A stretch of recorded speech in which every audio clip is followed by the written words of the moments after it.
April Honest, 2026, 3:47 a.m. local time.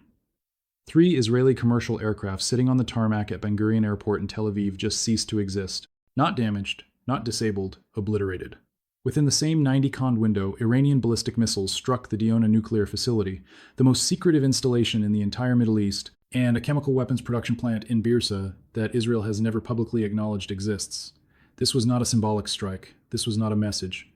This was Iran demonstrating that it can reach any target in Israel at any time with precision that Western intelligence agencies did not believe Iran possessed. And the Israeli government's response, total media blackout, no casualty figures, no damage assessment, just silence. That silence tells you everything you need to know.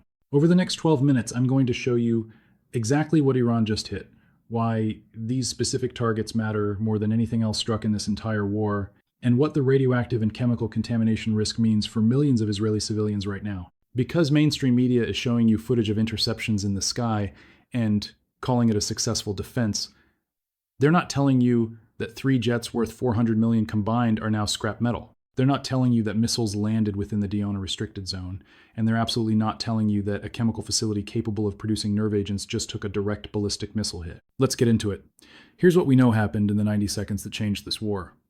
At approximately 3:47 a.m., Israel time, air raid sirens activated across central Israel. Within 11 seconds, the first impact was confirmed at Ben Gurion International Airport. Eyewitness accounts from airport personnel described 3 distinct explosions in the civilian aircraft parking area. Israeli media operating under military censorship initially reported only that the airport was temporarily closed due to security concerns.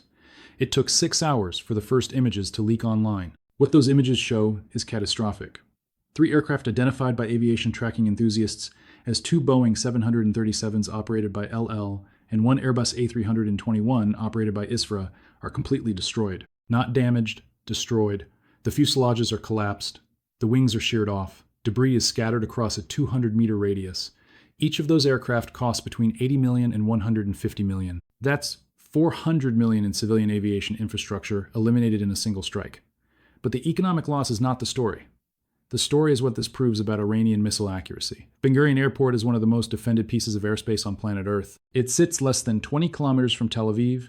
It is covered by multiple overlapping layers of Israeli air defense. A3 for high-altitude interception, David Sling for medium-range threats, Iron Dome for short-range protection, and yet Iranian missiles not only reach the airport, they hit specific aircraft on the tarmac. This is not area bombardment, this is precision targeting. The missiles that hit Ben Gurion were reportedly K-bar Shekin variants, solid fuel medium-range ballistic missiles with terminal guidance capability. These missiles do not follow a fixed ballistic trajectory. They maneuver during descent, they adjust their path based on real-time satellite data, and according to Iranian military sources, they can hit targets with a circular error probability of less than 10 m. That means the missile lands within 10 meters of the exact coordinates it was programmed to strike. The aircraft at Ben Gurion were not collateral damage. They were the target. While Israeli emergency crews were still responding to the airport strike, the second wave hit. This time the target was 85 kilometers south, Dimona. If you don't know what Dimona is, you need to understand this facility to understand why this strike is apocalyptic. Dimona is Israel's nuclear weapons production complex. It is where Israel has manufactured an estimated 90 to 400 nuclear warheads over the past 60 years. The facility includes nuclear reactors, plutonium separation plants, and weapons assembly infrastructure. Israel has never officially confirmed that Dimona produces nuclear weapons, but every intelligence agency on Earth knows what happens there. The facility is built partially underground to protect it from airstrikes. It is surrounded by restricted airspace that Israeli fighter jets patrol 24 hours a day.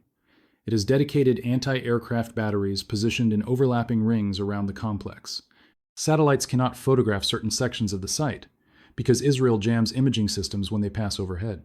And Iran just hit it. Iranian state media, specifically IRGC-affiliated channels, released a statement claiming that ballistic missiles struck what they called the Zionist regime's nuclear weapons facility in the Negev Desert. They did not use the name Dimona. They used a phrase that translates to Nuketown, a deliberate reference to American nuclear test sites from the 1950s where entire fake towns were built and then vaporized to study blast effects.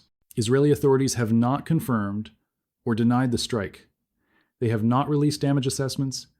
They have not acknowledged that anything happened at Dimona at all, But satellite monitoring services that track radiation levels in the region reported a brief spike in gamma radiation readings approximately 14 minutes after the reported impact time. That spike lasted less than 3 minutes before returning to baseline. What does that mean? It could mean nothing.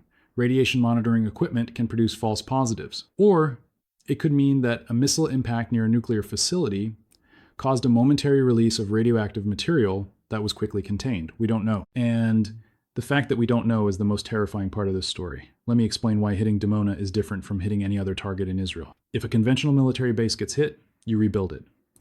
If an airport gets hit, you repair the runway. If a nuclear facility gets hit, you have a potential radiological disaster that could contaminate hundreds of square kilometers for decades. Dimona is not just a building. It is a complex that houses reactors, spent fuel storage, and weapons-grade material processing. A direct hit on certain sections of that facility could release plutonium dust into the atmosphere. Plutonium is one of the most toxic substances known to human beings. A single gram of inhaled plutonium dust can cause lung cancer. A kilogram dispersed over a city could contaminate the entire urban area. We are not talking about a nuclear explosion. We are talking about a dirty bomb scenario where radioactive material gets spread by conventional explosives and wind patterns. The third target hit during this 90-second window was a chemical production facility in Beersheba, approximately 35 kilometers west of Dimona. Israeli media has not reported this strike at all. The only confirmation comes from Iranian sources and from local residents who posted videos of emergency response vehicles surrounding an industrial complex on the outskirts of the city. The facility in question is operated by a company that officially produces agricultural chemicals and industrial solvents. Unofficially, according to multiple investigative reports published over the past decade, this facility has been linked to chemical weapons research, specifically the production of precursor chemicals that can be used to manufacture nerve agents. Israel is not a signatory to the Chemical Weapons Convention. Israel has never confirmed or denied possessing chemical weapons, but the facility exists. It operates under heavy security, and Iran just hit it with a ballistic missile.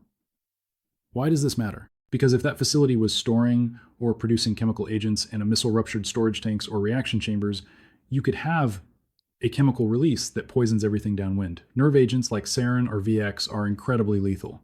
A single drop of VX absorbed through skin can kill a human being in minutes. A ton of sarin released into the air over a city could kill tens of thousands of people within hours. Iranian targeting of this facility is either a terrifying coincidence or a deliberate message. The message being, we know where your secret programs are, we can hit them. And if this war continues, we will hit them in ways that cause contamination you cannot clean up. Now, let's talk about the missile systems Iran used in this operation. Because understanding the weapons explains why Israeli defenses failed. The IRGC has confirmed deploying K-bar-Shaken 2 missiles, Phone hypersonic missiles, and AMOD variants in this strike package. The K-bar-Shaken 2 is a solid fuel medium-range ballistic missile with a range of approximately 650 kilometers. It carries a 650 kilograms warhead and uses terminal guidance to adjust its trajectory during descent. Launch preparation time is under 10 minutes. The missile can be fired from a mobile launcher disguised as a commercial truck, which makes pre-launch detection almost impossible. The Fat One is Iran's first operational hypersonic missile. It was unveiled in June 2023 and has a reported speed of Mach 13 to 15 during its terminal phase. At that speed, the missile covers 5 kilometers s. Israeli air defense systems have approximately 7 to 12 seconds to detect, track, and engage a hypersonic target traveling at those speeds. That is not enough time. The economic cost of this single strike is already measurable. 3 destroyed aircraft, $400 million. Airport closure disrupting international flights, estimated $50 million per day in lost revenue and economic activity. Potential contamination at Dimona requiring evacuation and decontamination incalculable. Potential chemical release at Beersheba requiring quarantine and medical treatment incalculable. And we haven't even started calculating the cost of interceptors. Each A3 interceptor costs approximately $2 to $3 million. Each David Sling interceptor costs $1 million. If Israel fired 20 interceptors attempting to stop the strike package, that's 40 to 60 million spent on defense in 90 seconds. And the missile still got through. Here's the broader context that makes this strike a turning point. This war started on February 28th when the United States and Israel launched Operation Epic Fury, killing Iranian Supreme Leader Ali Khamenei and striking hundreds of targets across Iran. Iran's response has been 29 waves of missile and drone attacks over 10 days. Over 600 ballistic missiles launched, over 0 drones deployed. And now, for the first time, Iran has struck targets that carry existential risk.